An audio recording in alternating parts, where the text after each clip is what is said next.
કાયદા કથા ટીમ દ્વારા સુરત સિવિલ હોસ્પિટલમાં એક દિવસ ધરણા પ્રદર્શનનું આયોજન કરવામાં આવ્યું,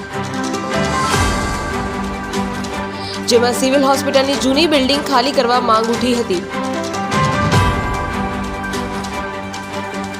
બિલ્ડિંગ જર્જરિત હોવાના કારણે લાખો ગરીબ વર્ગના લોકો જીવ મુશ્કેલીમાં હોવાની વાત કરવામાં આવી।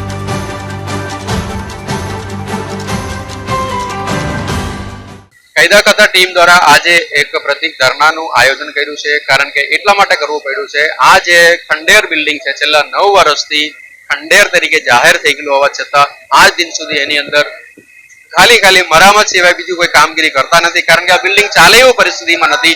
આ બિલ્ડિંગ ગમે ત્યારે પડી જવાની સંભાવના છે, ટેકા મારીને એને સપોર્ટ કરી રાખે છે। તો આવા સંજોગોમાં આ બિલ્ડિંગ જલ્દી તકે ખાલી કરે એના માટે અમે અમારું ટીમ દ્વારા આવેદનપત્ર આપવામાં આવ્યું છે અને વકીલ નોટિસ પણ આપીને એની અંદર માંગણી કરવામાં આવેલું છે। વારંવાર આરટીઆઈ કરીને માહિતી માંગીએ છીએ, છતાં આ તંત્રનું પેટનું પાણી નથી હલતું। એટલા માટે આજે આ ધરણા પર બેસવામાં આવેલું છે। એક દિવસીય ધરણા છે। જો આનાથી કામ ના ચાલે તો ઉગ્ર આંદોલન કરવાનું પણ અમારી ચીમકી છે, કારણ કે આ ગરીબ દર્દીઓ એના માટેનો સવાલ છે, એના માટે કોઈ અવાજ નથી ઉઠાવતું। અને અન્ય કોઈ જગ્યાઓ પર કદાચ જો પૈસાવાળા માટે કોઈ આ સ્ટ્રક્ચર હોત, આ ક્યારનું બની ગયું હોત, સુવિધા પણ સારી મળતી હોય, પણ આ ગરીબ માટેનું છે, એટલા માટે આ બાજુ કોઈ જોતા નથી અને આ બિલ્ડિંગની હાલત રોજ રોજ ખરાબ થતી।